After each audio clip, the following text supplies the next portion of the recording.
Hi YouTube! So this is Fia again, and so I was making a video of my, pansy orchid, and I thought I'd just kind of show you guys some new developments I have in the house in my orchid collection. So this is going to be quite quick video. This is my I forgot the official name of this orchid, but I call it the koi orchid because I think the flower kind of looks like koi fish. So it's in bloom again. So it's one of those sequential bloomers, so I never cut off the spike. But for some reason it happened last time when it bloomed, like maybe 2 months ago, that it put out like more than 2 buds, but the rest of the bud kind of blast, except for these 2. So I'm not sure what's going on. I mean, the plant looks very healthy and everything, but for some reason it's just blasting the other buds and just blooming 2 at a time. So maybe, I mean, despite the fact that it has, like, 3 spikes, maybe the orchid is not as mature and it's not able to support that many blooms. That's my best guess, I guess. And then on to the really quick update of my experiment, like the sphagnum moss and the hydroton comparison experiment. Both orchids look wonderful. They are growing very healthy, right on the perfect right track. As you can see, this one that's growing in the hydroton, it's got tons and tons of new roots. See? It's very healthy looking right now. Let me see if there's more root growth in the back. Yeah, there's one going down. Not so much in the back, but more the front. I think I had this side toward facing the outside, so facing the lights. So I had this side facing the light, so maybe that's why more root growth on this side than on that side. So it's a good note to keep in mind, I guess.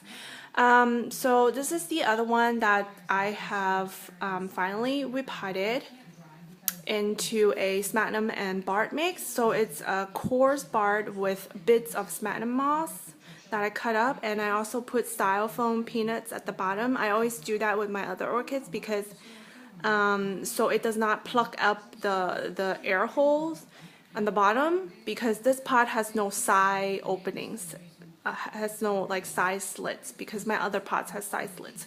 So I thought I put the packing peanuts at the bottom, so it keeps the bottom, like the bottom, I can't really tell you, like, the draining hole in the bottom. So the packing peanut will keep the bottom draining hole open and unclogged by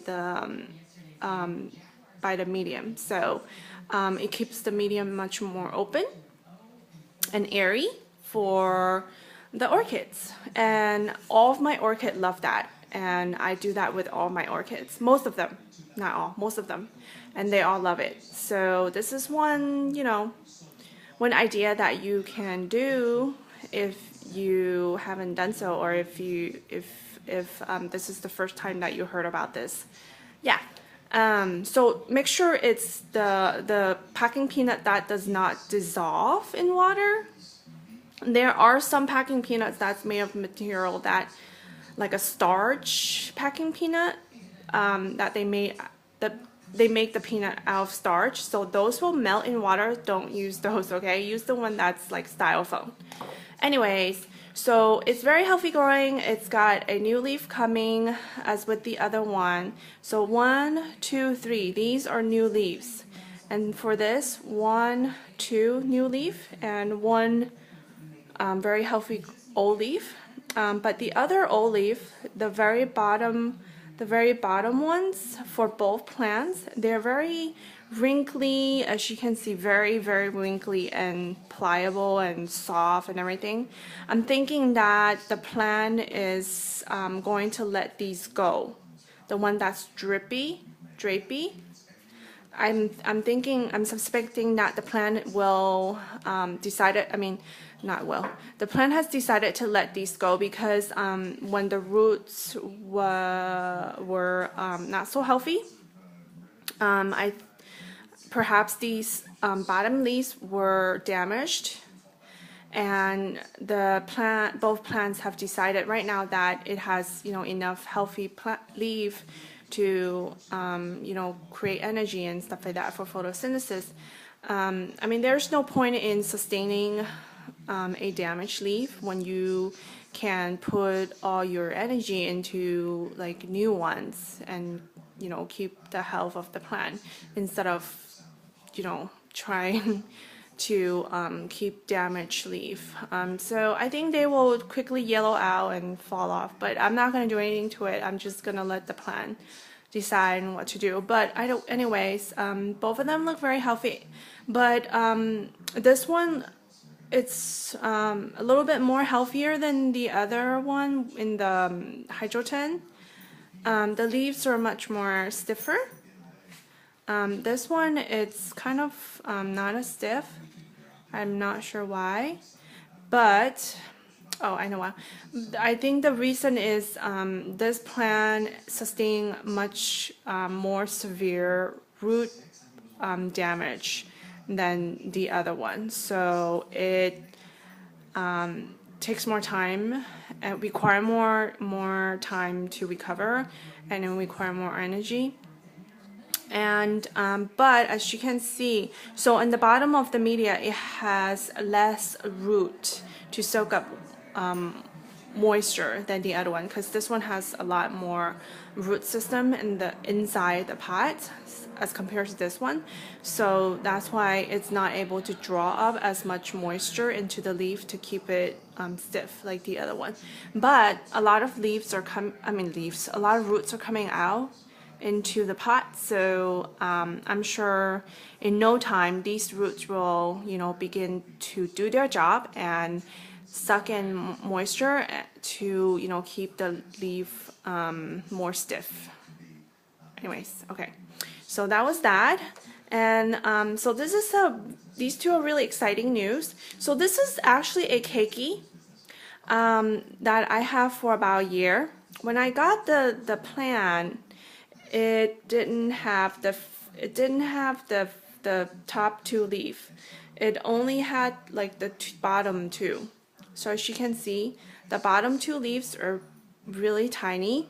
When I first got the plant, I think the plant was probably 1/5 of this size. It was tiny, tiny, tiny. I thought it was gonna die because it was so tiny.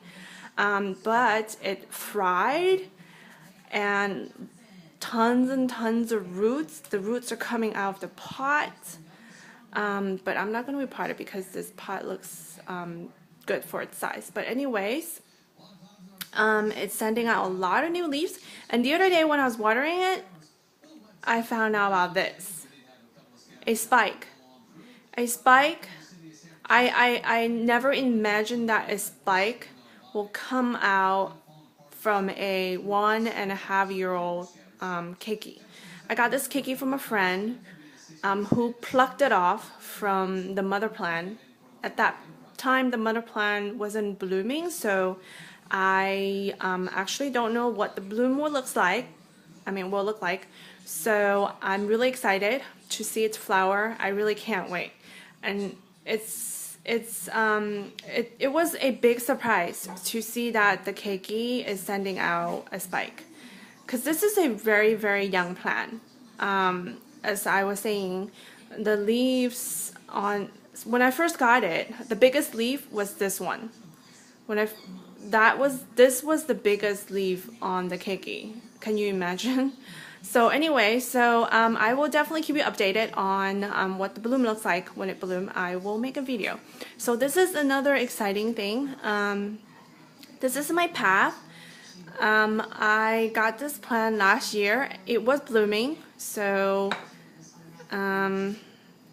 that was the last year bloom. I cut it off, and then it had a new growth. So this is the new growth, and now it's sending a spike too. Yay! So I'm ecstatic that my orchids are spiking and blooming.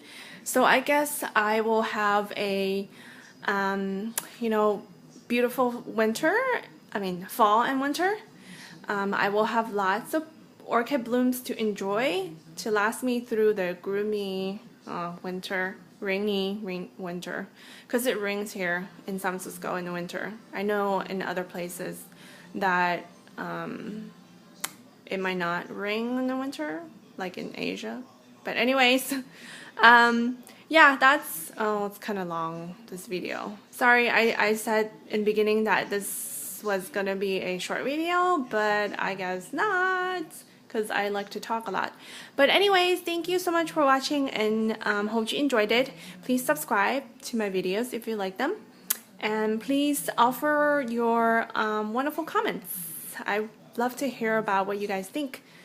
And yeah, I will talk to you later. Thank you. Bye.